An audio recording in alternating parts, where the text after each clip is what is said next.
Қайырлы күн. Бүгін телесный психотерапия туралы айтамыз.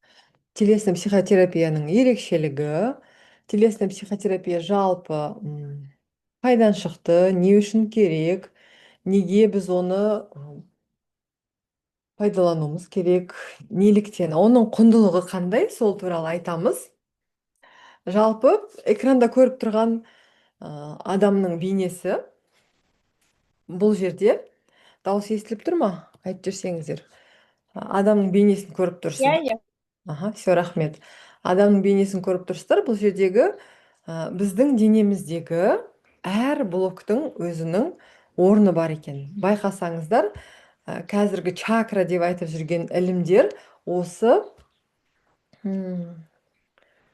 Вильгельм Райхтың алдына сол кезде айтып кеткен осы блоктарына байланысты екен. Телесный психотерапияның негізін қалаушы Вильгельм Райх жалпы телесный панцирь деген ұғымды енгізген. Телесный панцирь деген осы біздің психикамен, біздің миымыздың, біздің ойларымыздың денеде қалып қойғаны. Бұл нәрселер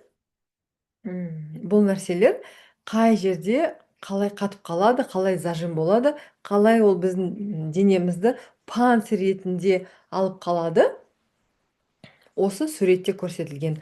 Вильгельм Райхтың айтуы бойынша, жалпы, так, бір минут. Вильгельм Райхтың айтуы бойынша 9 блок бар деп айтқан. Иә, қателеспесем 9 блок деп тұр, көріп тұрсыздар. Осы блоктарға байланысты бүгін сіздерге қысқаша ақпарат берем, және осы эфирде практика жасаймыз. Практика жасағысы келгендер, олар совместный эфирға кіреді, немесе жаңағы камераларын қосады, дұрыс жасалды, дұрыс жасалмады деген сияқты сұрақтарға осы жерде жауап берем. Ең алдымен біздің психиканы айтатын болсақ, ол біздің миымыздағы ойлар. Психология деген, психика деген нәрсе не? Ол қашан қалыптасады? Неліктен біз оны дене психотерапиясымен бірге қарастырамыз? Бұл нәрсе ежелден қалыптасқан. Біздің психикамыз, біздің санамызбен, миымызбен біз туралы айтқан нәрселер, біз жан-жақтан көзімізбен көрген нәрселер, осының бәрі біздің психикамызда қалыптасады. Енді қараңыздар, зарядкудай ответил. Енді қараңыздар, бұл жерде туда-сюда не ходи, здесь же эфир. Бұл жерде ең алдымен Вильгельм Райхтың айтуы бойынша ең алдымен көз блогы бар деген. Иә? Неге көз блогы? Ол не то. Өзінікіндер. Ең алдымен, ең бірінші біз не істейміз? Көзбен көреміз. Көзбен көреміз. Көргенде ол миымызға көзіміз миымызға жақын орналасқан ғой. Сондықтан ең алғашқы блокты зажимды глазноймен қарастырамыз. Глазной блок дегеніміз біздің көзімізбен көрген,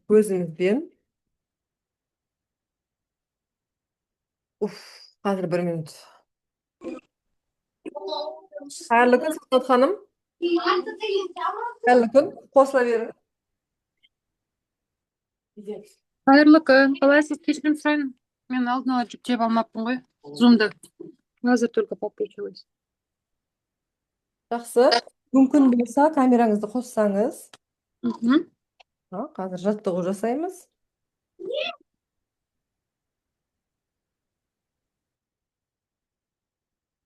Менде де мына жерде бір техникалық жағдайлар болып жатыр еді.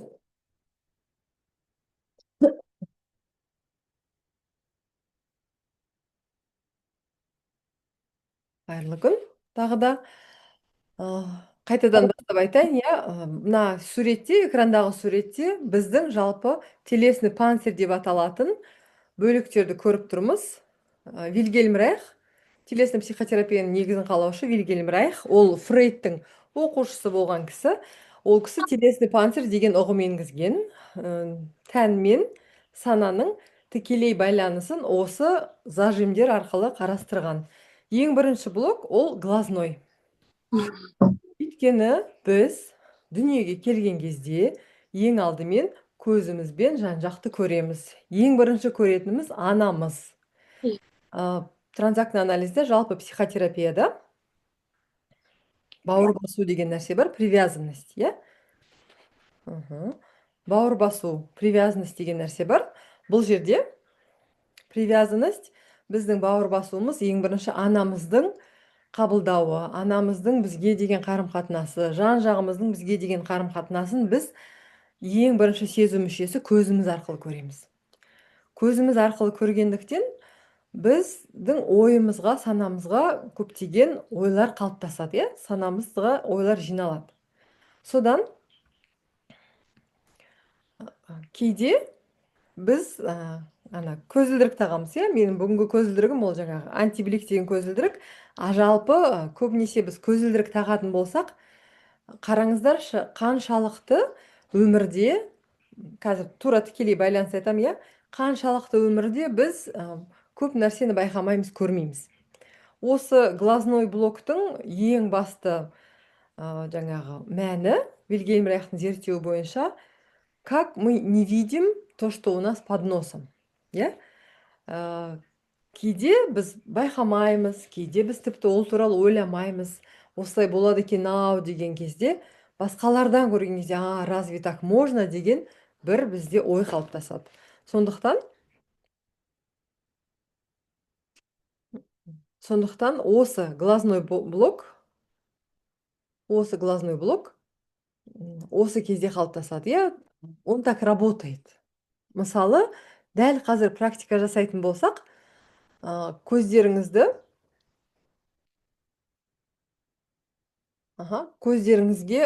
мән беріңіздер.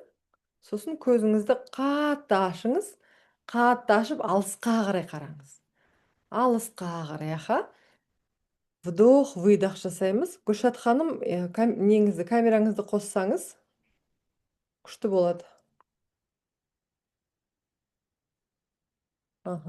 Көзді ашыңыз, алысқа қараймыз. Выдох не забываем. Выдох, выдох. Алысқа қараймыз, алысқа. Тыныс алуды ұмытпаңыздар.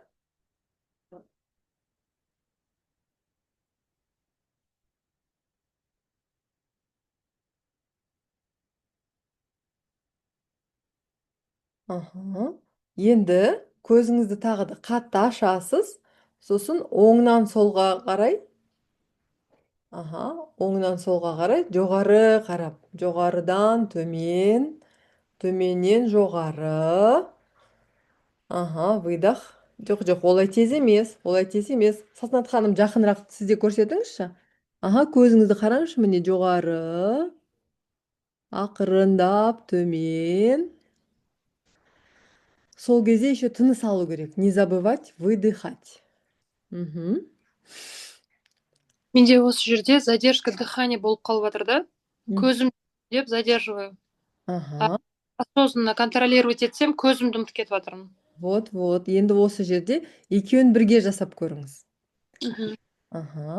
Асықпа. Ол үшін асықпау керекпіз. Выдох. Асықпай жасасаңыздар, бір ойлар келуі мүмкін, бір сезімдер көтерілуі мүмкін. Басыңыз ауырады. Менде торопиться етіп жатырмын да постоянно. Иә, біз асығамыз, біз үнемі денемізден талап етеміз. Өміріміз қалай? Денем бермей жатыр. Миыммен алға қарай ұрып бара жатырмын. Щитовидка тұсым как будто ауыратын сияқты ощущение. Қай жер? Щитовидканың тұсы. Ага, это горловой, шейный. Мгм. М, мгм, Көп, көп нәрсе осы жерде болады. Қазір біз оған да түсеміз. Бүгін үлгерсек, осы үш блокты қарастырып, осы үш блокқа жаттығу жасаймыз. мгм. Ага.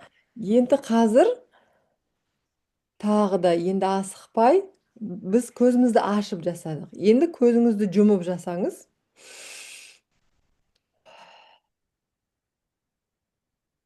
То же самое көзімізді жұмып жасаймыз. Желательно арқаңызды орындыққа тіреп, аяғыңызды жерге тіреп отырыңыздар.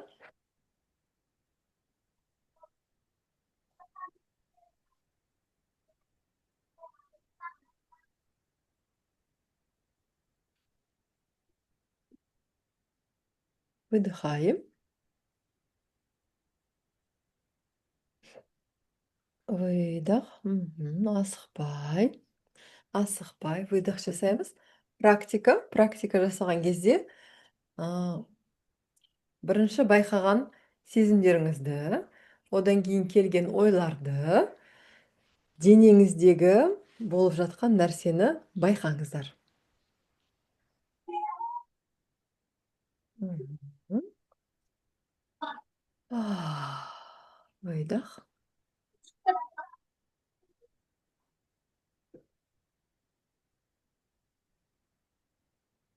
Выдох.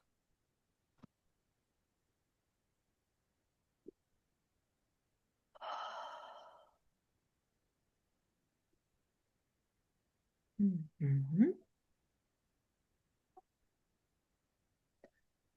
Аха, дауысын шығарыңыз, Күшат ханым.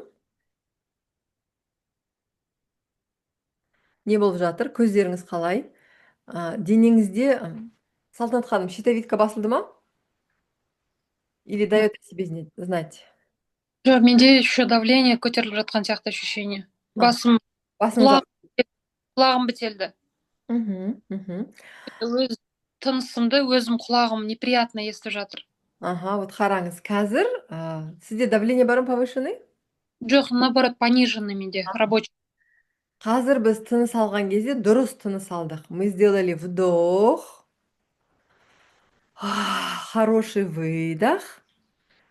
И оттегі біздің миымызға келді. Мгм, Поэтому вот это вот поступило все, и бізде дұрыс қан айналым жүрді. Қан айналым тездеді. мгм, Жалпыда, қазір қараңыз, мен сөйлеп жатырмын. Выдохты мен осы сөйлеудің арасында жіберіп жатырмын. Тынысымда. мгм. Сондықтан басыңыз ауырады, құлағыңызға прям жаңағы несі келіп жатса, онда былай жасаңызшы, прям хорошенько взглотнуть. Жұтыну керек. Жұтынасыз. Аха, суыңызды ішесіз, жұтынасыз. Енді қараңыз, осы жерде қанша нәрсеге біз назарымызды басқа жаққа қалай аударып жатырмыз. Психика бізді не істеп Алдап жатыр. алдап жатыр. Иә. Защита. Сондай защитный механизм қосылып жатыр. Басым ауырды, ештеңеге назар аудармай ақ қояйыншы. Тамағымды қысып бара жатыр, давление көтеріп бара жатыр ма, вдруг мен өліп қалам, дейді Да. біздің ми. Лучше поспать. Қойшы практиканы қарай салам деген сияқты. Менің дауысым естіле ма? Вот енді естілді, Гүлшат ханым. Маған ақырын естіліп тұр да дауыс, соны телефонды жөндей алмай отырмын. Аха, сіз телефоныңызға кіріп, динамик деген жерге кіресіз. Кіріп отырмын, сол динамик вроде қосылып тұр, Аха. бірақ та дауыс дұрыс болмай тұр. Звукты мен Жоқ, бірдеме көрейін де. максимально қойдым. Мынаны қосып жіберші компьютерді одан да. Компьютерді бағана қосып қоймаппын. Аха. Вообще естілмей тұр дауыс. Интересно, Ой, Салтанат Алла. жақсы естіліп тұр. Баяу. Аха. Иә, Салтанат ханым. Менде де жақсы естіліп тұр. Аха, все. Сіздің сетіңіз дұрыс болмай Жоқ, мәселе зарядкада емес қой, еще. Мгм. Қазір психика бежит, қорғанады. Психика қашады, қорғанады, ұйқыға кетеді. Мгм. Ең ауыр нәрсе Маған не берші? это Тимс, Zoom. Травма привязанности. Аха, бауыр басу. Ол жаңағы психотерапияда әртүрлі болады. Безопасная привязанность, надежная деген, иә? Удаление Сенімді, сенімсіз, қауіпті деген түрлері бар жалпы теорияда. Енді бұл телесін психотерапияда біз тек қана осы көзбен жаттығумен-ақ оның ненадежный деген, безопасный емес, жаңағы опасный деген нәрсесін осы жерден-ақ көре аламыз. Өйткені біздің кейбір сезімдеріміз көтеріледі. Кейбір жаңағы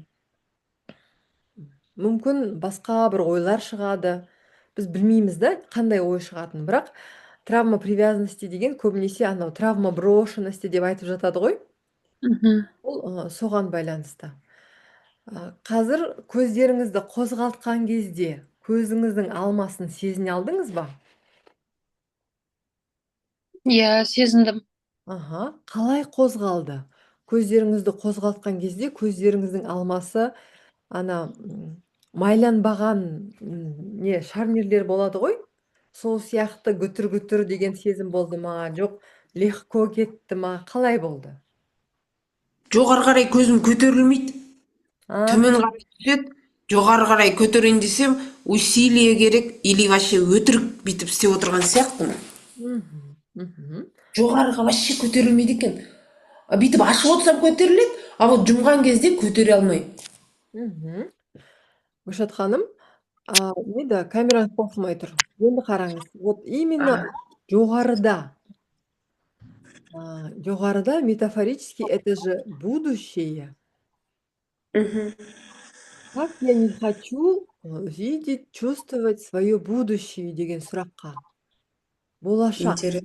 Болашағым қандай менің деген сұраққа жауап беріп көріңізші. Қазір мен осы сұрақты қойғанда денеңізде не сездіңіз?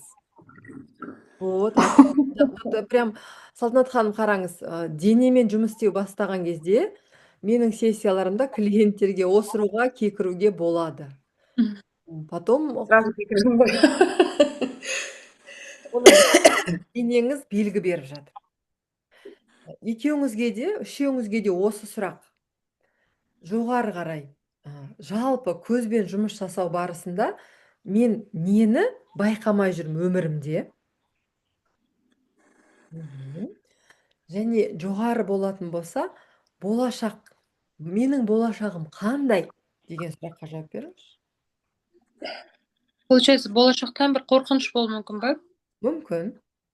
Бұл енді маған қатысы жоқ деп айта алмаймын ғой, бұл кісі айтып жатса, бір-бірімізді как зеркалить етеміз да. Возможно, да, групповая динамика. Ой, менікі қорқыныш қой, сол менікі реальный кетпей тұрған тревога ғой.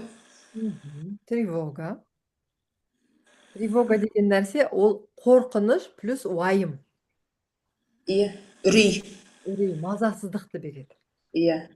Қазіргі заманның ең басты нәрсесі ол тревога.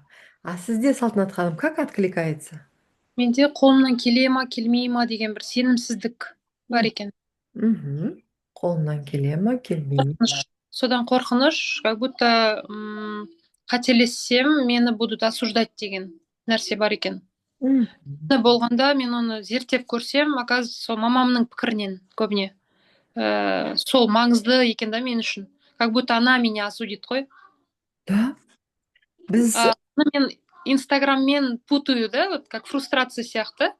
Как будто инстаграм меня осудит, мои зрители, а на самом деле ажанда моя мама сидит, да? Вот здесь вот начинается про привязанность. Если она надежная, егер ол сенімді, қауіпсіз болған болса, ребенок, наше тело, біздің денеміз, это наш внутренний ребенок. Наш ребенок... Денеміз біздің внутренний ребенок, да? Ребенок, да. Наш внутренний ребенок знает эту безусловную любовь, безусловное принятие, и тогда нету вот этого вопроса. Мама, неге мама дейміз? Өйткені біздің көзімізбен көріп, мұрнымызбен сезген бірінші адамымыз құрсақта жатқандағы ол мамамыз. Иә?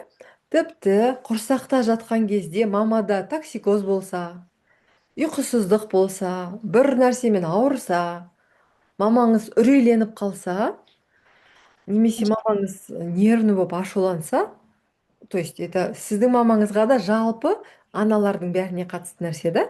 Если с нами такое происходит, как мамой, мама ретінде, біздің балаларымыз құрсақтағы. Вот міне 4 апта, 6 апта болды ма, уже сезіне бастайды құрсақтағы нәресте. А О, вот болыңыз. А? мұрным как будто насморк сияқты бір ощущение. Ага, вот видите, это прям тело ваше дает знаки. Осы нәрсе тікелей байланысты.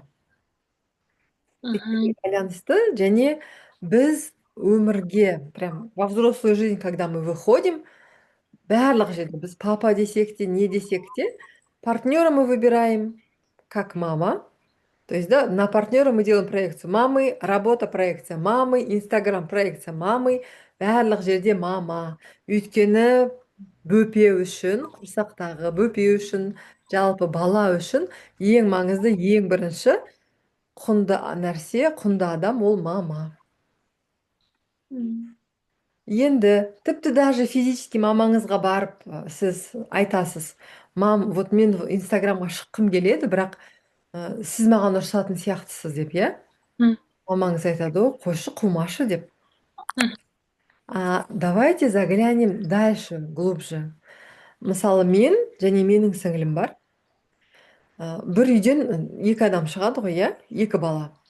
Менің сіңілім коммуникационный, бәрі жақсы, любой жерде бәрімен кірісіп, әңгімелесіп кетеді, неше тіл біледі.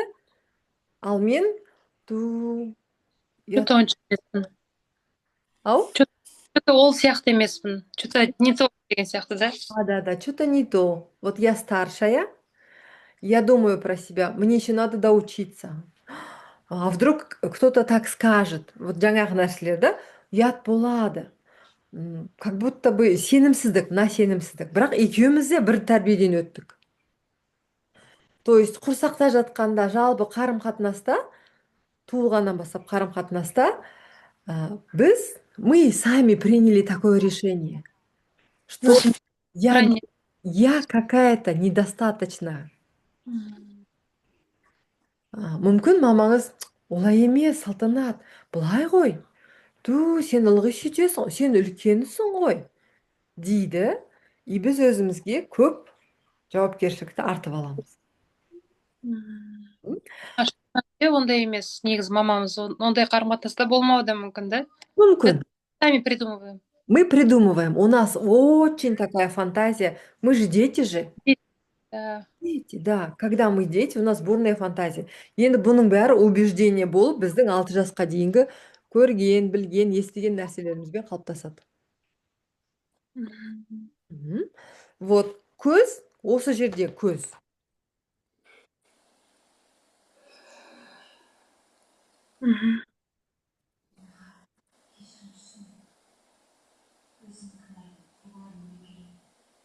Түсінікті ма? Осы жерде сұрақ бар ма? Сонда көздегі блок не болды? Осы жаттығуды жасай беру керек па? Осы жаттығуды жасай беру керек. Жаңағы сұрақтарға өзіңізге жауап іздей беру керек. Анау көзбен байланысты туындаған сезімдер бойынша, да? Жаттығу кезінде. Иә, сезімдер бойынша жасауымыз керек. Енді көз миға жақын ғой. И көбінесе жаңағы мидың убеждениялары көз арқылы көресіздер. Еще бір сұрағым бар. Тек жоғары төмен ба, оңға солға да жасау керек па? В круговую. Оң жақтан бастап жоғары, солға айналдыру керек қой, в общем, да? Айналдыру керек. Понятно. Менде наоборот мынандай болды да.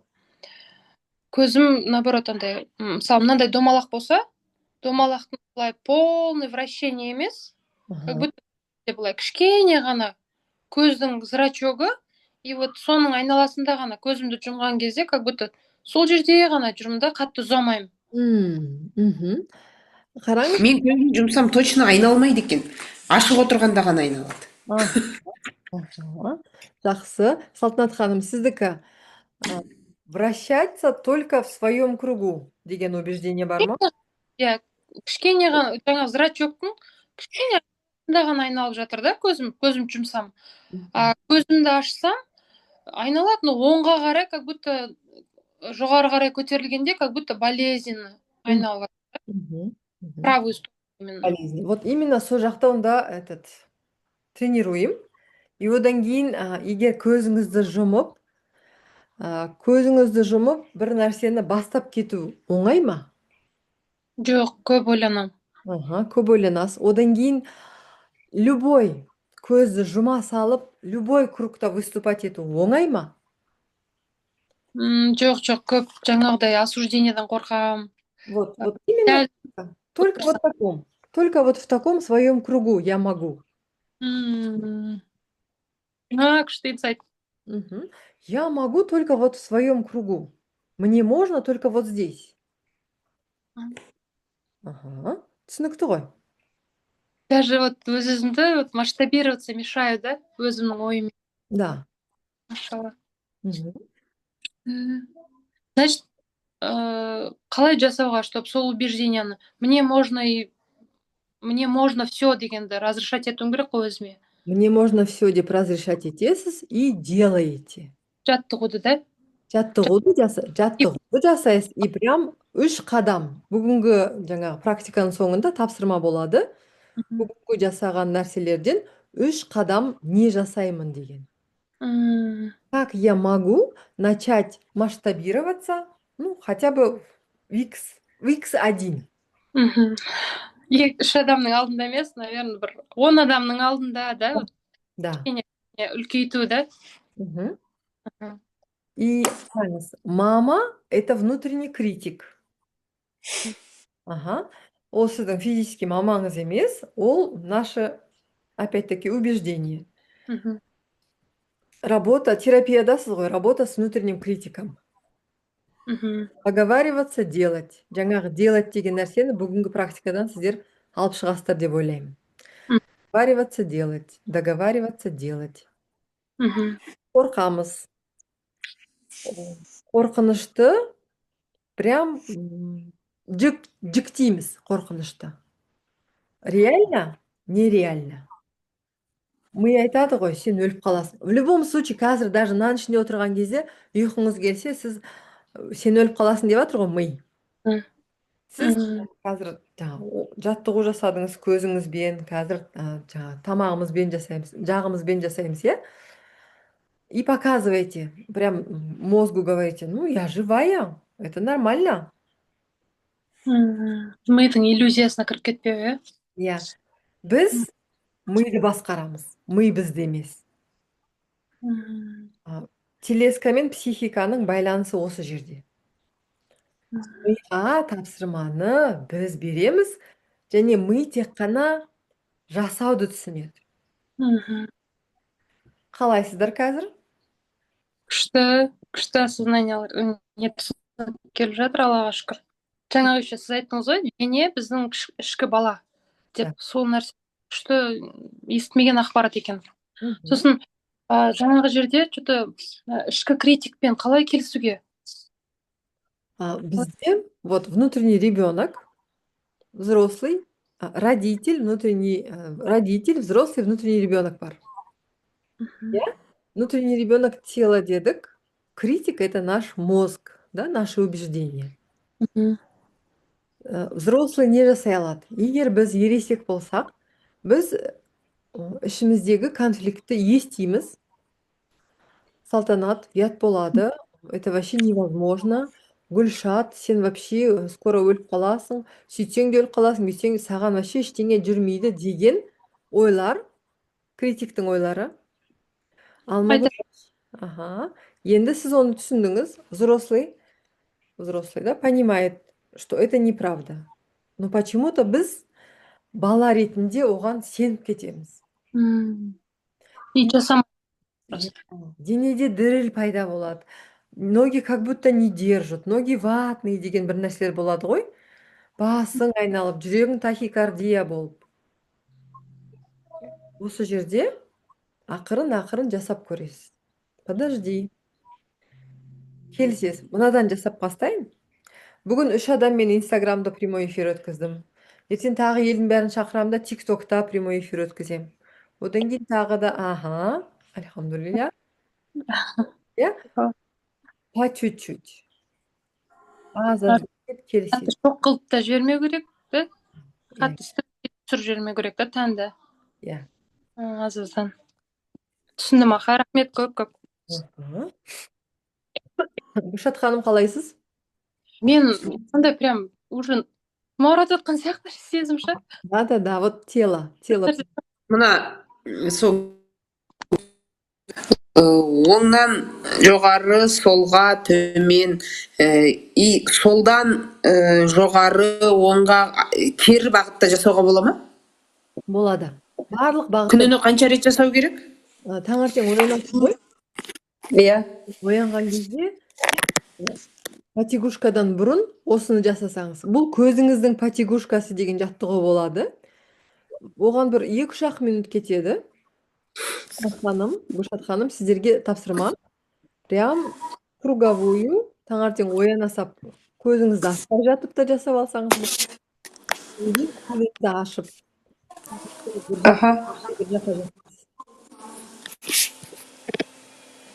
Ашып та, жауып та жасайды, иә? Иә. Ашып та жауып жасайсыз. Сосын күні бойы компьютерде отырсаңыз, арасында үзіліс жасап, өзіңізге прям таймер қойбасаңыз болады. Компьютермен жұмыс жасаған үзілісінде 3 минут тағы да осы жаттығуды жасау. Бұл жаттығу несімен пайдалы? Жаңағындай инсайттар келуі мүмкін, одан кейін біз денемізді сезінбейміз ғой. Көзді сезіну денені сезіне бастаудың белгісі. Таңертең мы уже в голове. Иә, конечно, ояна сап. Ананы істеу керек, мынаны істеу керек, ойбай, намаз оқу үшін бірдеңе істеу керек деген нәрселер кетеді. Менде мысалы, мен көзіме жаттығу жасаймын, сосын омыртқамен жаттығу жасаймын, содан кейін ақырын барып тұрам. Дәрет алудың өзі маған телесный жаңағы оятуға мүмкіндік береді.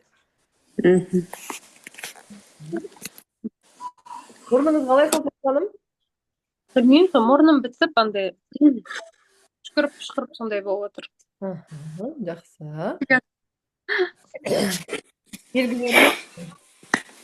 Бұл қандай екен болуы мүмкін? Сопротивление сияқты ма тоже? Да. Қарсыласу ғой. Дене сияқты ғой, иә? Тоқтатшы, не надо деп жатыр ғой, да? Вот о чем для вас это сопротивление? Қалай ойлайсыз? Какой-то глубинаға бара жатырмын. Самый мені беспокоить ететін точкаға бара жатырмын. Соған қарғызбау керек болып тұр ғой. Таңертең тұрған кезде уже ойлармен мен наблюдаю за собой. Таңертең ұйқыдан тұрған кезде көзімді ашпай тұрып бір ой келеді. Бірінші кезде ұйықтап жатқан кезде тәнім сондай расслабленный, жақсы демалып тұрам. Ойды ұстай алмай жатырмын да мен. Сол ой қандай ой келеді, и мен аяқтарым как будто үйіп қалатын сияқты бір жаман сезім. Аяқтарым как будто тұр деп жатқан сияқты ма, но бірақ өзім ұйқым келіп жатады, но аяқтарым тұр деп жатқан сияқты как будто.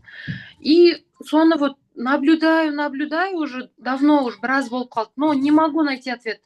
Қандай ой келеді, что мен аяғым жаңағыдай сигнал береді? Қандай ой келеді? Аяқтарыңызға қандай сигнал береді, иә? Иә, маған бірінші ой келеді. Сосын мен ол ой менің жаңағы аяқтарыма жаңағыдай реакция бергізетіндей. Даже ол омыртқама да. Омыртқа аяқтарыма. И вот соны не могу понять, что это такое. Я сама вот психосоматологты оқып бітірдім. Опять жасаймын да адамдармен. Но мен өзіме көмектесе алмай жатырмын сол жағынан. Мен вот білетін сияқтымын. Но эту мысль не могу поймать. Какая это мысль деген, да? Вообще в бессознательном сізде қаншама идея бар. бессознательно ол получается мен өзім білмейтін ба или білетін ба? Сіз білетін идеяларыңыз бар ғой, бірақ әлі жасамай. Идеям көп, бірақ жасамаймын. Вот, жасамай жүрген идеялардың бәрі, возможно, сіз денемен жұмыс істейсіз, психосоматолог болғаннан кейін, возможно, сізді давай деп итермелейді. Жаса деп та. Да. Сіз любой біреуін аласыз. Қазір минимум доступный. Мысалы мен бір эфир жүргіземін деген ой болды. И оны жасамай жүрдім. Уақыт жоқ, то бір нәрсе. Но ол одан бір білмеймін. Мен соны Естімей қалдыңыз ау? Мен бала күнде бір случай болады. Бала күнде мен примерно 7-8 жаста сол нәрсе келеді да, может соның просто мен тәнім үйреніп қалған деп. И 7-8 жаста ұйықтап жатамын, и мен ағам жаңағы бізді чтобы ұйқыдан тұрғызу үшін обедте. Менен 4 жас үлкен ағам. Тұрыңдар, үйге Лиза апалар келді деп мен туысқан апамды айтып тұрғызады. Чтобы стыдить ету ма, білмеймін, түсінбеймін. И содан мен ұшып тұрамын да жинап жатамын ана жерлерді. Төсек жинаймын, ұшып жатамын, короче. И солай бір 2 рет па солай айтты. Ағам солай айтқаны есімде. И сондай терапия жасаған кезде, жалпы қай кезде вот это вот началось, қай жақтан келіп жатқан ой деген кезде, как будто вот сол нәрсе сияқты, как будто непозволение отдохнуть да бар. Просто так ұйықтап қала салып, ояна салсам болмайды деген сияқты бір өзім жасап алған бір запреттер сияқты да. Аха. Сіз бұл жерде, да, түсінікті. Сіз бұл жерде өз-өзіңізге демалуға мүмкіндік бермейсіз. Иә. Оны прям классно связываете жаңағы кішкентай кезіңіздегі. Сіз егер демалып жата қалсаңыз, ана апалар келіп Ұят болып қалады. Иә. Ұят болып қалады. Ұят у вас тогда где? В ногах. Да, в ногах, вот животымда іште тұр. Ішіңізде тұр. Интересно. Енді расында да сондай ұятты нәрсе болды ма? Қазір көріңізші.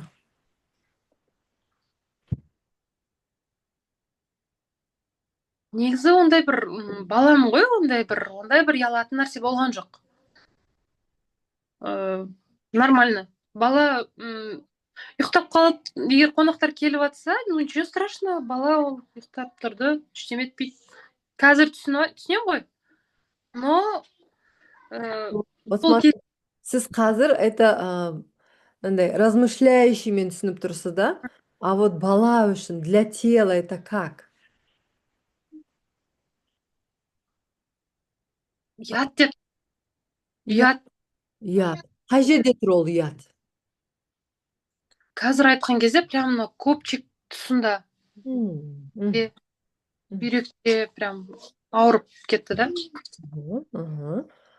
Ұятыңыз сол жерде сақталған. Енді қараңызшы, бүйрек, копчик деген нәрсе, вот именно тазовый блок, ол сол жерде. Даже если мы сейчас отработаем глазной блок, он все равно придет и в тазовом будет откликаться. Прям күшті айтқаныңыз күшті болды осы жерде. Реально көзбен таздың байланысы бар. И потом это зона страха. Да, мына жерде оранжевая зона, это страх, где почки. Ага. Зона страха, почки. И тогда ұят это рэкетный, оның астында қорқыныш бар. Тазовый деген, да? Ага. Что қазір денеңізде не болып жатыр? Сол бір сезімдер көтеріліп жатыр. Бұрынғы сезімдер. Мен, наверное, сізге кейін терапияға баратын шығармын деп ойлап отырмын. Жақсы, бұл жерде енді. Ары қарай терапияға, сіз жалпы егер психосоматолог болып қабылдайтын болсаңыз, терапияңыз да болу керек қой. Иә. Мен өзімді оқытқан ұстазым бар, сол кісіден терапия өтіп отырамын. именно телесный жағынан маған қызық болып тұр да қазір. Телесный терапия ұқсас жерлері бар ма екен или М. басқа? Аха. Ну, телесный терапия онлайн примерно осындай өтеді. Және бұл жерде біз ары қарай глубинно барған кезде именно психосоматология, там же в какой-то регресс заходим. Мы здесь в регресс не заходим, но вот эту структуру жасаймыз. Мгм. Мгм. Структураны Окей. Мгм. Ең, для ребенка ішкі, да, для внутреннего ребенка, для тела и для взрослого мало осознавания. Я? Мгм. Біз разговорный терапия, да, біз осознаем, ары қарай не делаем. А телескада мы осознаем, вот в психотерапии разговорный осознаем и дальше идем делать. Қазір біз делайтты бастадық. Мгм.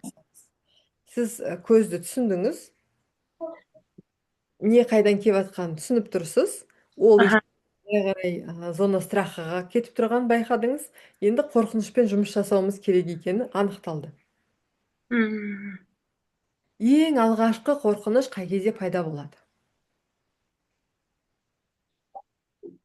Ең алғашқы қорқыныш дыбыстарды, наверное, естігенде ма? Дыбыс- Бала күн естіген. қарс ете қалса. Мгм. Ең алғашқы қорқыныш мамамыз бізді тастап кеткен кезде. Или біз мамамыз бізді тастап кетті деп ойлаған кезде басталады. Бөпелеріңіз бар ғой, босандыңыз, мысалы 40-нан шығармай тұрып, ол әлі кішкентай ғой, 40-нан шыққаннан кейін жаңағы емізетін уақыт болып қалды, сіз үнемі қасында жүресіз, бірақ шығып кету керек. Шығып кету керек. Ой, есін сезіп қалды, мамасын кетіп қалғанын біліп қалды деп айтып жатады ғой. Бала неден қорқады? Мама Бәрі, тастап кетті деп пе? иә, мамам мені тастап кетті деп ойлайды. Мгм. Мгм. Бұл жердегі ең алғашқы қорқыныш осы жерде. Мгм. Одан кейін ары қарай там фантазия, да? Бала есейген сайын оның фантазиясы круче и круче. Тіпті жаңағы кішкентай бөпе кезіндегі фантазиясы мама весь мир деген фантазия бар. И то есть мамам маған назар аудармаса, мамам жұмысқа там бір жаққа кетіп қалса, мамам мені тастады деп қорқады. Мгм. Тастады деп қорықса, мама мені тастап кететін болса, мен қандаймын? Опять осы жерде. Жаманмын деген ой болады. Мен жаман баламын. Да, я недостойна. Мгм. Осы сенімсіздік ең алғашқы самооценканың белгілері осы жерден басталады. Мгм. Жатқаным қалайсыз? Жақсы, тыңдап отырмын. Жақсы. Біраз нәрсені ойланып отырмын. Ойлану. Бірінші этап ойлану, екінші этап жасау. Прям өздеріңізге түртіп алсаңыз болады. С чего начать делать, не жасасам сұраққа прям өздеріңізге сұрақтарды тізіп алыңыздар. Қазір эфирдің соңында біз сіздермен нақты түйіндейміз және тапсырма аламыз. Келесі блок челюстной. Мгм. Райх атамыз айтады, невыраженная агрессия хранится именно вот здесь вот. Жақсы. Жақта. Жағыңызда қазір екі саусағыңызды аласыз. Міне үш саусақ па, екеу ма, екеуін алыңыздар. Екеуді мына жерге қойыңыздар.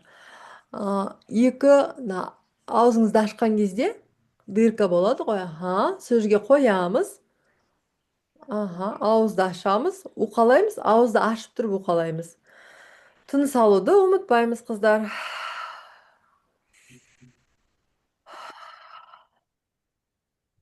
Аха.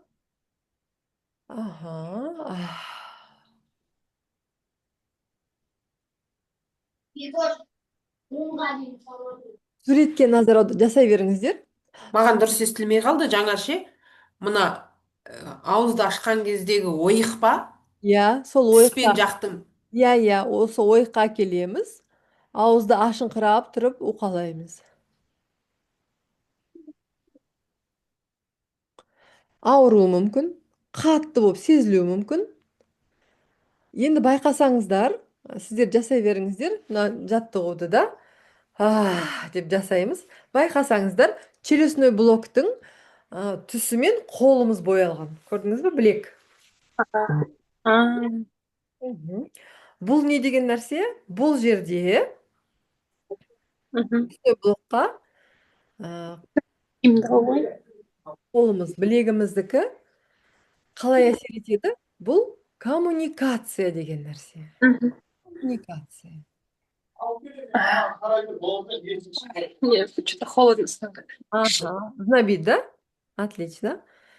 Мурашки по телу, озноб, там, зевание, чихание бәрі процесс жақсы келе жатыр деген сөз. Мен, иә, сондай болып жатыр. Аяқтарым мұздап, денем терлеп, бір сондай. Отлично. Мгм. Как Мен мы... есінемей қалып ем, қаншама уақыттан бері есінеп жатырмын. Вот, жақсы. Есінеген кезде қыздар шалқамыздан. Хорошо? Шалқайып есінейміз. Өйткені, когда біз жаңағы есінеген кезде атлант смещается. Сосын басыңыздың қысымы болып ауырады басыңыз, мойныңыз. Әрдайым есінеу кезінде менің сөздерімді естеріңізге сақтаңыздар. Шалқайып, с кайфом есінейміз. Енді Дұрыс естілмей тұрған қаршы интернеттен. қолыңызды қараңыз. Насколько біз коммуникацияға ашықпыз, жақсымыз. Біз өзіміздің жағымызды ашып, қаншалықты ашық сөйлей алатын болсақ, агрессиямызды, басқа да ойларымызды, сезімдерімізді жеткізе алатын болсақ, біз адамдарға түсініктірек боламыз, коммуникацияға ашық боламыз. Вот міне қолымыз. Қазір жақтарыңыз қалай? Жұмсарып, күшті массаж болып тұр. Енді міне қолдарыңыз, саусақтарыңызды былай жасаңыздар. Дышым. Кезек-кезек қараңыз. Бірінші біреуін асықпаймыз. Сосын екіншісін. Екіншісін.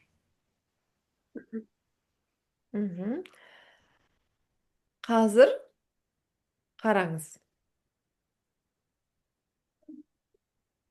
Денеңізде не болып жатыр? Қандай сезімдер көтеріліп жатыр? Баяулауды ұмытып қалыптым өзім. Прям андай торопиться денем үйреніп қалыпты. Асығып. Асықпаймыз, баяулаймыз, иә? Тура осы жерде вдох, выдох. Бастарыңыздың ауырғаны қойды ма? Тыныс алып дұрыстап, Гүлшат ханым, Салтанат ханым. Айжан. Так. Енді қолға тағы бір жаттығу. Қазір көрінер ме екен?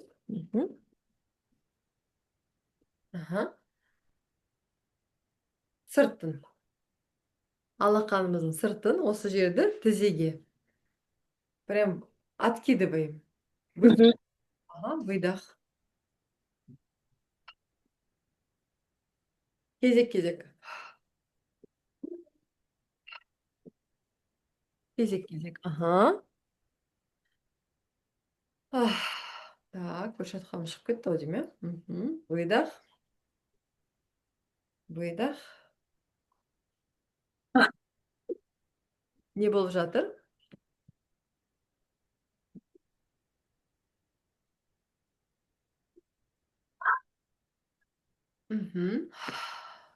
Да.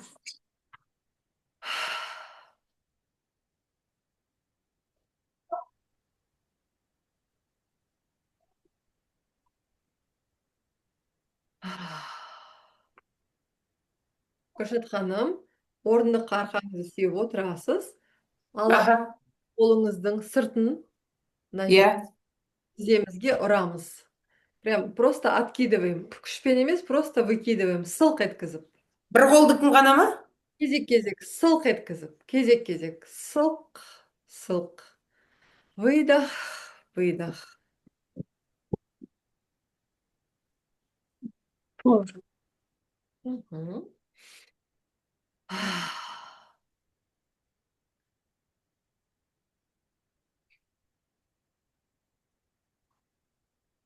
Именно тізеге болу керек па, санға бола ма? Мына тізенің мына жағы бар ғой. Так, қазір. Міне мына жердегі сүйегі бар ғой, мына Иә, санға. Иә. Сол жерге. иә. Сол жерге алақан не сыртқы алақаныңыздың сыртының осы сүйектер тию керек. Ага. Деп. Ага. Это для чего? Это для коммуникаций. А, надо же, интересно. Никогда не подумала бы. Менен де инсайт келді да, Да. негізі бәрі жеңіл ғой деген, өзіміз жатып отқан. Что? Реально бәрі жеңіл. Мына жаттығуға қарап айтатын да, мына вообще легкий нәрсе, өмірде де легкий ғой негізі бәрі. Это я сама придумала разные вот қиындататын нәрселерді да. Ал неге біз қиындатамыз? Опять қайтамыз. Неге біз қиындатамыз? Чтобы сейчас не решать основную вот то, что решать ету керек нәрсені. Ага. Чтоб сейчас не решать, мы уже тогда решили, что мы никогда не будем решать. Что мы будем плыть по течению. Тогда, да, вот бала күнде да решили. Да, вот прям вот эта витальная дейді, жизненная энергия, біз сол кезде өзімізге шешім қабылдап қойдық та? Мына Иә? челюсть бойынша сұрақ қояйыншы. Иә. Жаңағы мен аузымды аштым, қолым, саусағым мына қуысқа провалиться етті, иә? Ага. И соны уқалаймын, иә, сонда? Иә. Сонда қолым бір жағы мына бір неге тие ма? Сіңір ма мына жерде немене? Иә. Сіңірге тиіп тұр. Не сезіп тұрсыз? Жоқ, сол ауырады да. Ауырады. И Ауырса, ага, соны уқалай беру керек па сонда? уқалай беру керек. Одан кейін сезімдер оянады ғой ол кезде. Аха, Ашуланасыз. Ту, бәле болды, осы да жаттығу ма деп ашуланасыз. Иә. аха, Ауырып кетті ғой деп ашуланасыз. мхм, Немесе ашуланбайсыз, ну, обесцениваете. Фу, это что деп жаңа оп-оңай ақ қой деген нәрсе, иә? аха. Қандай сезімдер, қандай ойлар пайда болды осы кезде? Ауырып тұр да просто. Ага. Прям кәдімгі болезненно. Болезненно, потому что мы стиснули зубы, стиснули. Аха. Мы не высказали свои, ну, Ашу за бірдеме. злость, свою позицию. Мы не показали, Аха, мы не доказали, мы просто, ага, вот, отлично, Салтанат ханым. Мы просто стиснули зубы, аха, кейін бір уақыты келгенде айтам деп. аха. Вдруг я пораню деп, вы заранее, заблаговременно о другом побеспокоились. Но в теле это осталось. Но вдруг кто-то услышит мою информацию или мою точку зрения, и он поранится. Ему станет плохо Мгм, или хорошо.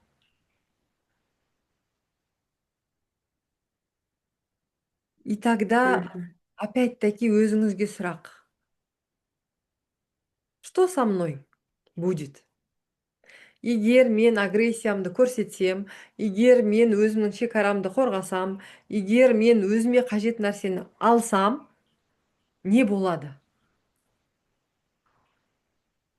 Айтсам, Ой, легче айтпай-ақ қойған.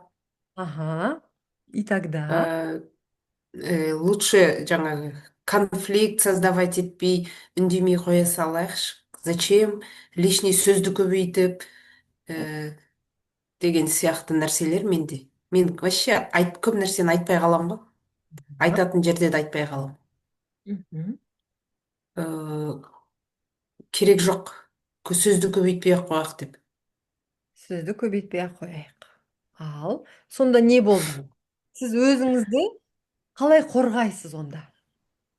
Жоқ, менен басқа, мысал үшін элементарно даже собрание кезінде да маған бір ой келсе, басқалар да айтып жатыр ғой, мен айтпай ақ қояйын. Аха. Лишний сөйлемей ақ қояйыншы, тыныш отырайыншы, тыныш отырып тыныш кетіп қалайыншы осы жерден, жұмысты көбейтпей ақ қояйын деп. Осындай нәрселерді бала күніңізде қалай естідіңіз? Қандай нәрселерді? Көп сөз боқ сөз. Аха. Тағы Балалар көп сөйлемейді, жағаласпаңдар, үлкендерге отырған жерге келмеңдер. Біз вообще сөйлемедік қой. жағаласпаңдар. Не деп үйретті бізге? Салтанат ханым, Бақытгүл ханым, қайырлы кеш. Айжан, бізге не деп үйретті әке шешеміз? Ну, енді қоғам. Не Ауыз, высовывайся. иә, ауыздарыңды ашпаңдар деп үйретті ғой, ауыз ашпаңдар. Ашпаңдар. То есть ауыз ашсаңыз опасно. Аха. Ұят. И вообще сенің ойың кімге керек деді ғой.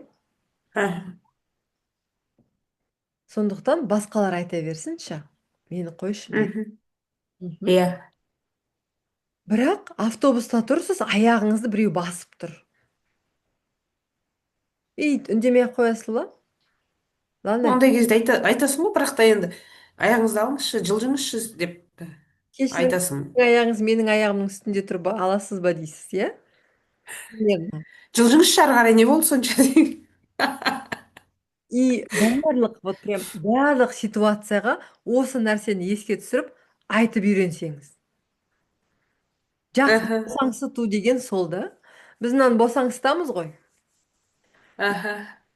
Өзіміздің ойымызды, өзіміздің агрессиямызды өзімізге бағыттаймыз. Андай, өзіміздің шекарамызды қорғау үшін, өзімізге қажетті территорияны алу үшін, өзімізге қажетті ақшаны, там, көзқарасты, единомышленников деген нәрсені алу үшін біз осылай жасаймыз. Аха. Опять-таки, бала күйінде емес, ересек позицияда. Мгм. Ересек позицияда. Осы жері түсінікті ма? Иә. Аха. Оны енді ақырындап терапияда үйренеміз. Мгм. Енді қазір бір күшті жаттығу берем. Орамалма, Салтанат ханым, бөпеңіз қасыңызда ма? Аха, орамалма бір зат алыңыздар. Бақытгүл ханым, камераңызды қоссаңыз күшті болар еді. Қазір мен свет жаға салайыншы. Орамал немесе бір Бижан, бір полотенце әперіп жіберші. былай жасаймыз. Қазір мен баламды апарып кел. Мгм.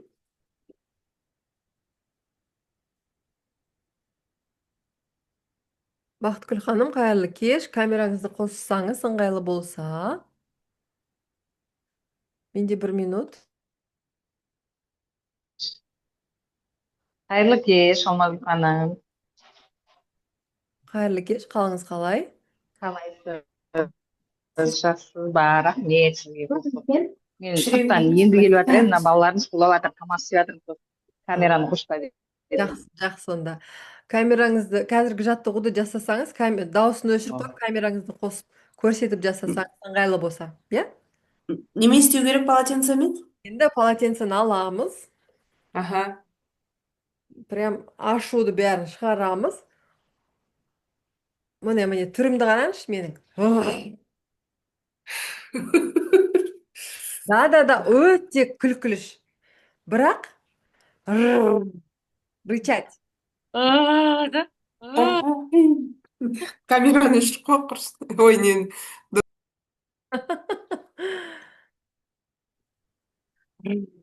Өткенде бір нәрсе жасадым, енді айтуға бола ма, болмай ма? Айтыңыз. Бала күнінде андай боқтауға сондай көп запрет қойған екен да маған. Сөздерді айтуға. Вот подросток кезде болады ғой, сондай крутой болып сезіну үшін жаңа сөздер айтқым келіп тұрады. И соны айтсам, мен как будто жаман қыз болып кетем деген.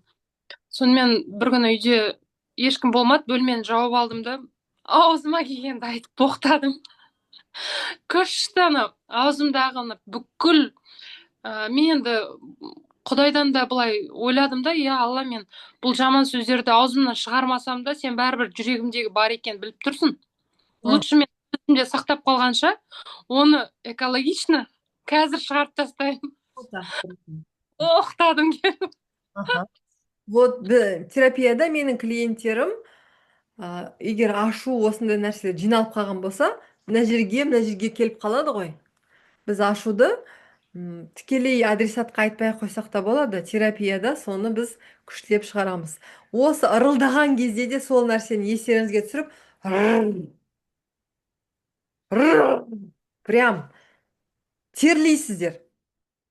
Бақытгүл ханым, қаттырақ қысып, ырылдап терлеп алыңыз. Енді осы жерде низ живота, анусты байқаңыздаршы. Қысып тұрсыздар ма, жоқ па? Осы екен. Бос, классно. Аха. Вот нәрсені мен жасадым ғой, боқтап алып шығарып тастағаннан кейін мен вот сол ощущение келді. Маткада вот жеңіл уже анау нәрсе кеткен деп сездім да, вот мына щитовидканың тұсында кетті сол. Надо почаще вот это делать. Мен аны қазір қатты кекірдім, еще шектерім что-то ауырып жатыр. Вот, күшті. Сабақ тыңдап и прямо терлеп кеттім ғой, терлеп. Терлейсіз, прям бәрі Еще беріңіз, иә. қатты дауыс шығарып отырған жоқ, мен үйде қонақтар бар. Деп, хотя бы андай, деп, иә? Иә. Келіп жатыр да, Гүл ханым, баяғыда қолмен кір жуған ғой, осылай. Вот, оказывается, полезно, да, ол кісілерде стресс деген нәрсе болмады ғой. Иә, вообще күшті екен мынау. Қыздар, Мынаны күнде жасаймын. қыздар, Бақытгүл ханым, қараңызшы, иә? Қазір неге өте көп тревога? Біздің балаларымыз неге мазан кеткір, иә? Бізде қазір қалада тұрамыз, бәріміздің неміз жоқ, атнет. Айналысатын ісіміз жоқ телефоннан басқа. Әйтеуір күніне бір рет, екі рет тамақ жасасақ, и то доставка заказ бере саламыз. Иә? И то тамаққа шаршап өлесің. Иә, шаршайсың. Одан кейін ары бері жүрмейсің. Мен қазір жер үйде тұрып жатырмын. Бізде андай бірінші этаждан екінші этажға лестница бар. Ой, рахат болды. Бірақ ерінеді екенсің. Бүкіл денең қозғалады да. Содан кейін менде сайкл тренажер бар. Тренажерда ол көп энергия шығарып, энергия көп шыққан сайын одан да жаңағы кеңейеді да контейнеріңіз. Біздің мамаларымыз, апаларымыз туа берген, қырылыспаған, ажыраспаған. Неге? Өйткені оларда энергия көп болған ғой. Иә? Олар далада жұмыс істейтін, далаға кіріп шығатын, малмен айналысатын, қолмен кір жуып сығатын. Классно.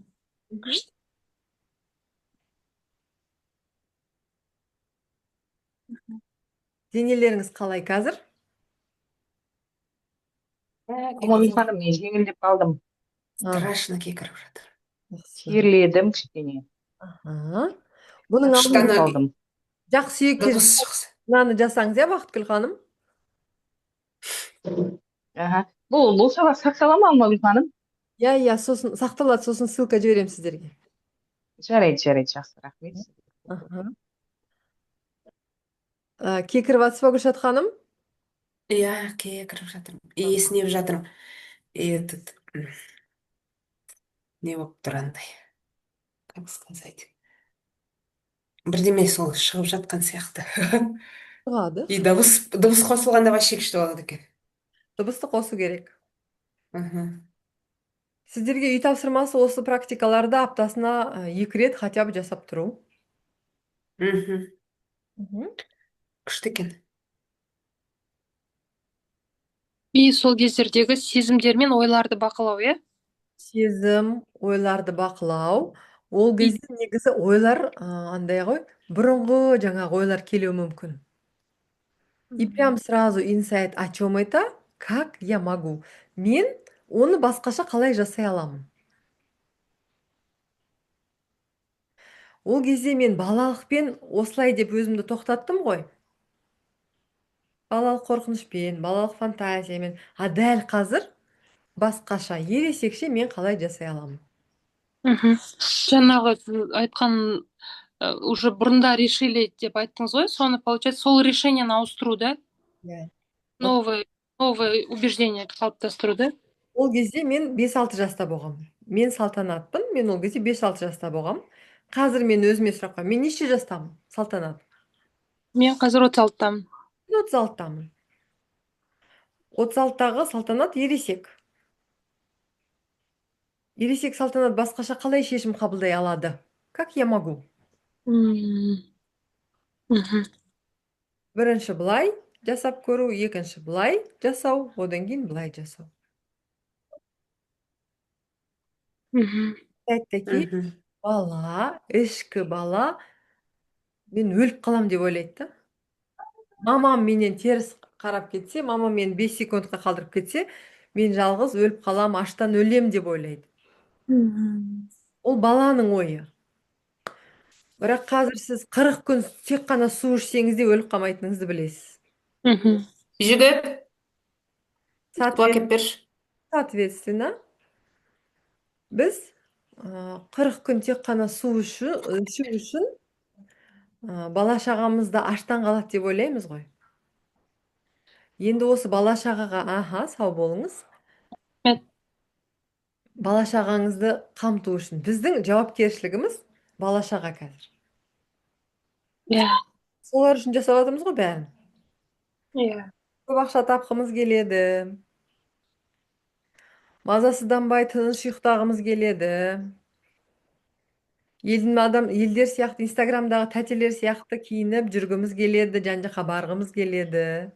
Иә? Жақында маған бір клиент келді. Что интересно, мамасы жіберіпті. Мамасы маған терапияға жіберді. Ол айтады да, Мақпал Қаратайды да, тағы Ая деген біреу бар екен, медитация сататын. Медитация да көмектеспейді. Мақпал Қаратайдың медитациялар, тренингтері ешқайсысы көмектеспейді. Мамам аналарды айтады. Елдің бәрінде получается миллионы, миллиарды зарабатывать, а у тебя не получается. Енді ол жерде глубина барған кезде очень огромная дыра. Мен айтам, сіз басқасыз, олар басқа. Ол дыраны бірінші аты не еді? Жамау керек. Оны тек қана сөйлеп, өз-өзіңізбен жұмыс жасап, денеңізбен жұмыс жасап қана можем залатать. Біз жаңағы үлкен масштабқа емес, хотя бы денсаулығымызды түзей алмай жатқанымыз себебі де сол. Иә? Біз анау дыркаға түсіп кеттік. Кішкентай бөпе болып қалдық. Бөпесің ба деп мен бір үлкен кісіге айттым да, я работаю только со взрослыми деп айтам да. Сөйтсем үлкен кісі маған ренжіді. Мен не сонда бала деп тұрсың ба деп. Мен айтам, мен ментально взрослый адамдармен жұмыс жасағым келеді. Жауапкершілік алу. Жаңағы балаларға қатысты да, ең маңыздысы біз балаларымыз үшін жауаптымыз. Біреу үшін жасаймыз да. Енді сіздерге мынандай көп сабақ алам, көп оқығаннан сіздерге мындай бір инсайт. Қаншалықты көп адамға пайдаңыз тисе, байқап тұрсыздар ма? Қаншалықты көп адамға пайдаңыз тисе, соншалықты сіздің ақшаңыз көбейеді. Қанша адамға полезный болсаңыз, соншама Аллах сізге соншама береді. Енді бұл жерде надо понимать, что Аллах береді миллион, миллиард теңгемен емес.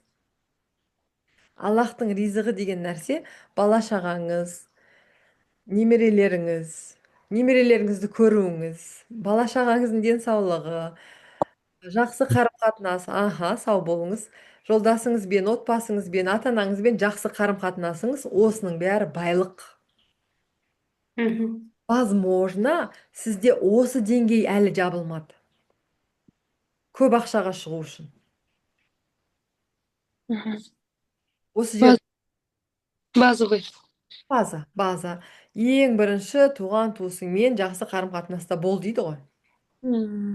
Базаны жауап үйренейік. Еш нәрсеге қарамай, бір адам болса да эфирде, бір адам болса да сол адамға максимально нәрсе беру.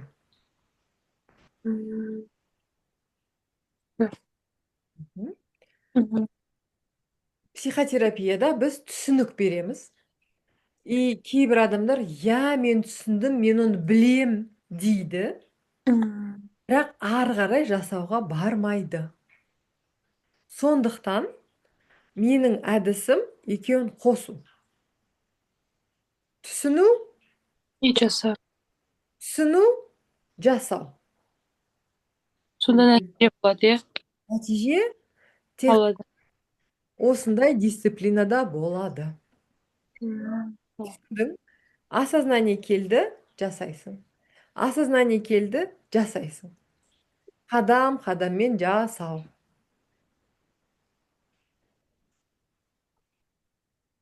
Мен бұл тренингті ұзақ уақыт ойландым. Былай жасасам ба, былай жасасам ба, былай айтсам ба, былай. Сосын кеше уже екінші рет өткізіп жатырмын. Телесный терапевтический тренинг. Гүлшат ханым келе алмады. Соның бейсенбі күні ма? Қатты барғым келеді. Вот опять-таки бұл жерде сопротивление сработало. Сосын Мен температура жетіп, жөтеліп, ауырдым. телесно, да? Адамның бұл сопротивлениесі. Сосын мен онлайн жүргізейін деп шештім. Өйткені көп адамдардың ойы. Космо энергиямен жұмыс жасайсыз ба, бақсысыз ба, балшысыз ба деген сұрақтарды. Я, энергиямен жұмыс жасаймыз, бірақ әркім өзінің ішіндегі энергиясымен жұмыс жасайды. Содан кейін мынандай презентация жасасам ба, мынандай нәрсе айтсам ба емес, тура осы Райх атамыздың осы сызбасын алдым. Максимально сіздерге түсінікті болу үшін осы жерден бір 2-3 практика жасайық деп шештім. Мен космос ашқан жоқпын. Мен Америка ашқан жоқпын, бірақ сіздер өздеріңізге маленький Америка ашты деген ойдамын. Бұл енді опять-таки топтың динамикасы. Айжан ханым ар жақта өзі бір нәрсе жасап жатқан шығар. Салтанат ханымның да көп инсайт шығып жатқан сияқты. Алғаш күшті екен. Салтанат ханымның айтқаны Гүлшат ханым мен Бақытгүл ханымға келеді. Бақытгүл ханым мен Гүлшат ханымның айтқаны сізге келеді. А у меня как деген сұрақты сіз, Салтанат ханым, рахмет сізге. Соны сразу өзіңізге қойып көріп жатсыз ғой. Өмірде де солай. Енді жаңағы көзге байланысты тағы да. Біз не нәрсені көп көрсек, или көп ойласақ, почему-то все когда ты беременная, почему-то сіз тек қана беременныйларды көресіз. А когда ты болеешь, все время видишь только больных. Да. Только больных. Рилсы тебе про больных, про болезни выходят, дұрыс па? Машинаны ойлансаң, сол машинаны көре бересің. Как это работает? Искусственный интеллект, таргет деген нәрсе. Это сделано біздің осы немізбен. Психикамызға байланысты жасалған нәрсе, да? Көп жаңағы ойлардың бәрін жинап алады олар. И өзіне қатысты нишамен жұмыс жасайды. Это маркетинг. И наши глаза и наши мысли вот приводят именно к этому. Как будто біз Құдай сіздің ойыңызды считывает и сізге все время преподносит. Енді фокусты бұру. Кешегі тренингта қыздардың күшті инсайты болды. Мен қатты ауырдым, вес жинадым, точно бір күні өледі екен, предраковый состояние болды дейді, бір қысы. Сол айтады, сосын тіпті даже ойымда күйеуімнің досына бір қызды таныстыратын едік. Ол күйеуім досына жақсы ұнамады, маған ана қыз ұнады. Мен өзімнің қызым мен күйеуімді соған іштей уже табыстадым дейді да. Бітті, мен өлем деп шештім. Күйеуіме қалай айтсам екен, ананың қызына біздің Астанада квартираны бер деген ойлардың бәрі жинақталды. Бірақ бір күні бір нәрсе оқыдым, көрдім и өзімен айналыса бастадым дейді. Фокусты өзіме, денсаулығыма бұрдым. Ол жаңағы байы мен баласын ұмыт кеткен жоқ. біздікілердің көбі ойлайды ғой, иә, ана кім бар ғой, кім еді ана абайтанушы кісі, кім еді, сол кісі айтады ғой, Омар Жәлел. иә, Жәлел айтады ғой, Омар Жәлел айтады ғой, міне психолог деп психологқа барып әйелдер ажырасып жатыр деп. Бұл жерде басқа көзқараста сіз фокусты өзіңізге қараттыңыз. Опять-таки зрелый шешім қабылдауға бұл жерде ересек позициядан. Ол кісі өзіне фокусты қаратты, дұрыс тамақтана бастады, үйіндегілерді де дұрыс тамақтандыра бастады. Дұрыс тамақтану деген нан, тәтті, газировканы алып тастады. Иә? Тәттілердің бәрін алып тастады. Тек қана табиғи тәттілерді қалдырдым дейді. Бал, кейде ғана. Сосын біреудің марафон сатып алдым, денсаулығымды, тамағымды дұрыстадым, менің анализдерім де дұрысталды. Менің күйеуімнің маған қарым-қатынасы басқаша бола бастады. Қызының кішкене аутизмі бар, қызымның да мінез құлқы өзгерді. Мен қаншалықты, бұл сіздерге жаңағы мысалда, мен қаншалықты өзгерсем, айналамда соншалықты өзгереді. Сау болыңыз. Рахмет көп. Бір қауым өзгермейінше, мен оларды өзгертпеймін дей ма Аллах? Тура осы мысал. Біз телескада жұмыс жасаған кезде кешенді түрде жұмыс жасаймыз. Эндокринолог, невропатолог, терапевт, биохимия тапсырамыз. Тамағымызды талдаймыз. Иә, қандай тамақ қазіргі кезде что триггерит именно, осы нәрсені қараймыз. Сосын денемізбен жұмыс істеп бастаймыз. Бүгінгі бастама ол осындай. Сіздер оянған кезде көзбен жұмыс жасайсыздар. Күніне 3-4 рет жасау нормально. Түйіліспен де сонша рет жасай береміз ба? Отырған кезде өстіп жасай беруге бола ма? Келіспен отырған кезде жасай берсеңіздер болады. Аха. Аха. Вообще, бұл онлайн сабақ ары қарай да мына басқалармен грудной, диафрагмальный, брюшной деген жалғаса ма, жоқ әлде бұлар уже офлайнда ма? Офлайнда да болады. Қазір мен онлайн группа ашпақшымын. Аха.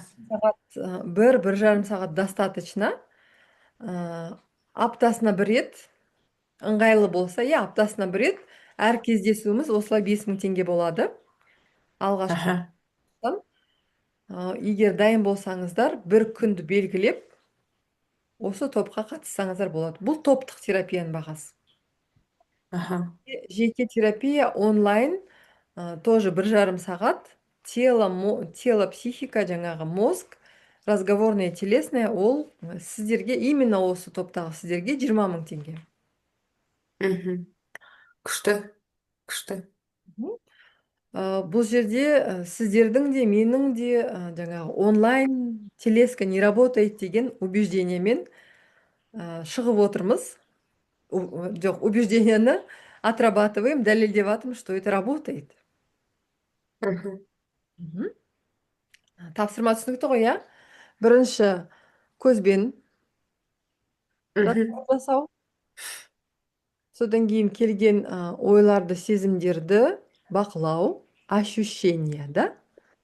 Көзбен жаттығу жасау, ощущение наблюдать. Эти ощущения, какие мысли приводят? Үшінші, иә? Какие?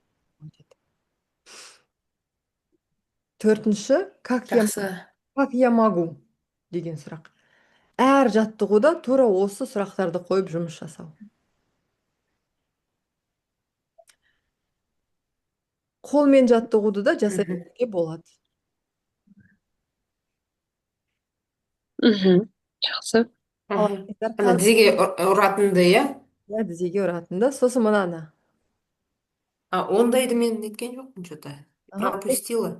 Жаңа сіздікі өшіп қалды ғой деймін. Ақырындап, кезек-кезек тек бір қолды, екінші Бұл қол. для чего? Осы коммуникация. Бірінші осы, содан кейін тізеге ұру.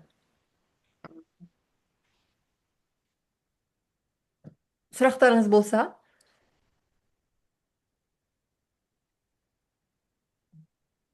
Мен сұрақтарымды қойып алған сияқтымын.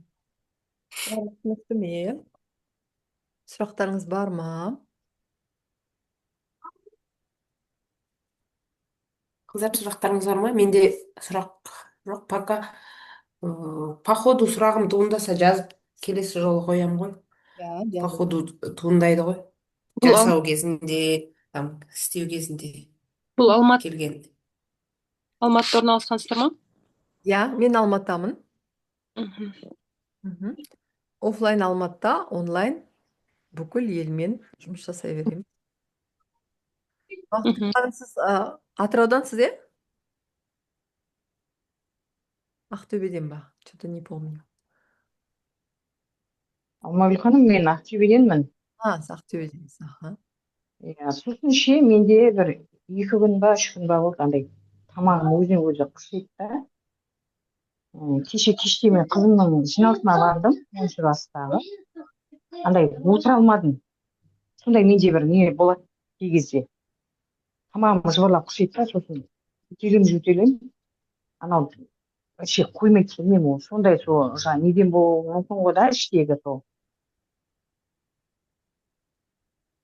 Қараңыз, Бақытгүл ханым, осы жерде жиналысқа дейін басталды ма? Жиналысқа дейін қандай оқиғалар болды? Жиналыстан кейін қандай нәрселер болды? Жиналыс үстінде қандай нәрсе болды? Бұл жөтел қай кездері өршиді? Сіз мүмкін ішіңізге бір нәрсе сақтап қалып айта алмаған кезде ма? Одан кейін жөтелдің негізгі өзінің шығу тегін зерттеу керек. Мүмкін ол кәдімгі тамағыңыздың физически ауруы шығар. Одан кейін зобқа тексеру керек. Зобқа тексеру керек щитовидканы. Мгм. Соның бәрі мына нәрсені шығарады. Содан кейін қай кезде жөтел келіп қалады, сол кезде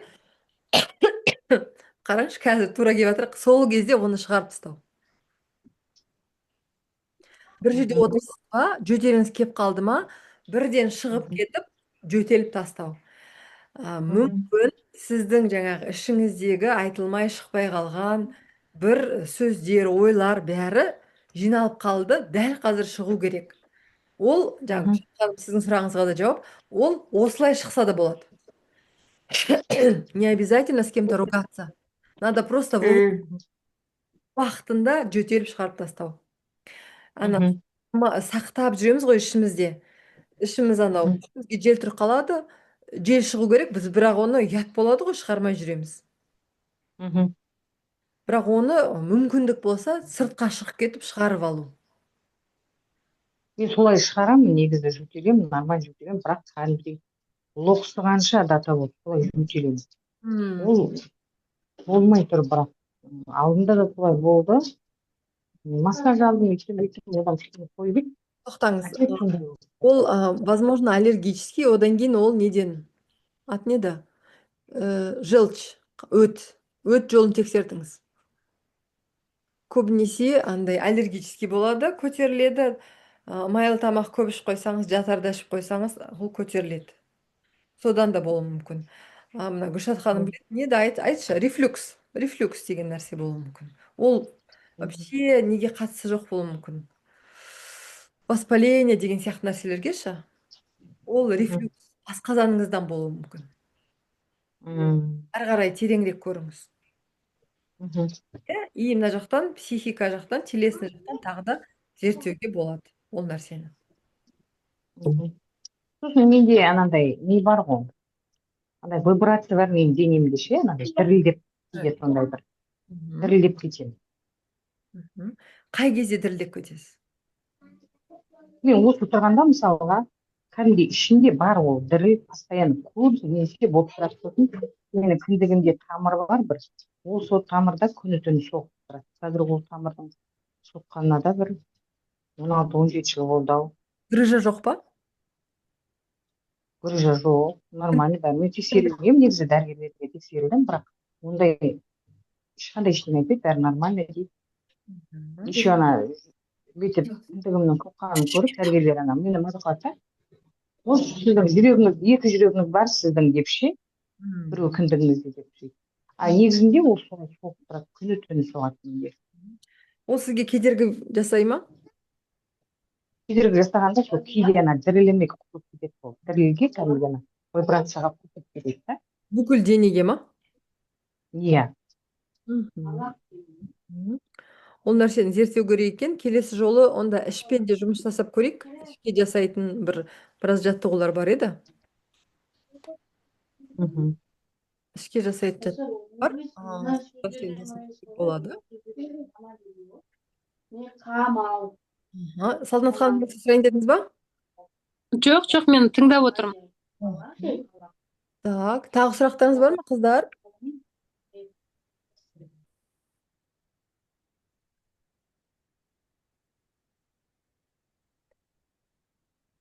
Бақытгүл ханым, сіздің жаңағы айтқан нәрселеріңізді дәрігерге тексеріліңіз, анализдеріңіз тапсырыңыз. Тағы да бір рет грыжа жоқ па екен? Кіндіктің грыжасы болады ғой сол жерде. Сосын дірілдің пайда болу кезеңін, уақытын қараңызшы, қандай себептер болды, қандай триггер әкелді. Егер жаңағы массажға барған кезде ол діріл көбейе ма, көбеймей ма? Бала кезіңізде зорлық болды ма? Ұрған ба сізді мамаңыз? Деген сияқты сұрақтар бар да.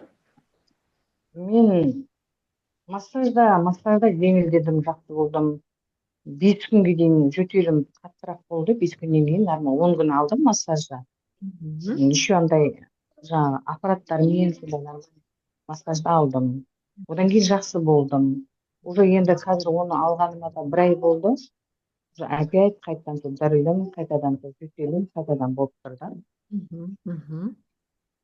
Ол кезде кәдімгідей менде жеңілдік болды. Ол кезде көп жақсарып қалдым мен ол кезде. Енді қазір қайтадан сондай уже тревожность болып жатыр менде. Діріл пайда болған кезде сізде тревожность пайда болады, дұрыс па? Иә. Кәдімгідей бүйтіп дірілдегенде де кәдімгі кесемен шайды бүйтіп алып отырғанда да тоже солай. Даже немерем айтады да, әже неге қолыңыз дірілдейді сіздің деп. Жасыңыз нешеде? 54-те. 54-те. Жақсы ғой әлі. Денеңізбен қандай спорт жасайсыз? Жаяу жүресіз бе? Жаяу жүрем. Жаттығулар не жасайсыз? Соған да байланысты. Жаттығу болғанда енді мен сол көбаса жаяу жүрем. Сосын былай үйде жеңіл-желпі разминка жасаймын.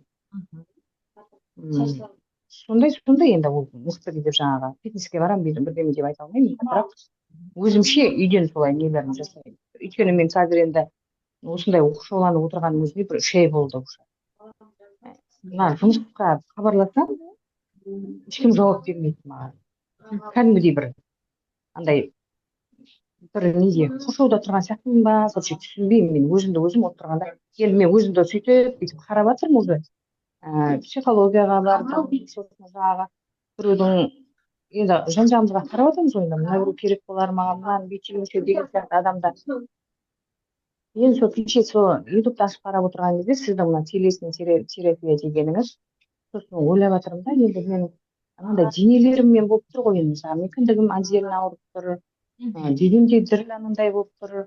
Сосын ойладым да, мүмкін осы ханымнан мүмкін менде мүмкін жаңағы себептер болып жолын табармын деген сияқты сондай ой болып сізге хабарластым ғой мен. Бүгінгі жаттығуларды ақырындап қараңыз, содан кейін жасай бастаңыз. Одан кейін денеңіздің дірілін прям бақылап көріңізші. Қай кезде, қандай нәрсе естіген кезде, көрген кезде, ойлаған кезде діріл басталады. Жақсы ма? Сізге тапсырма.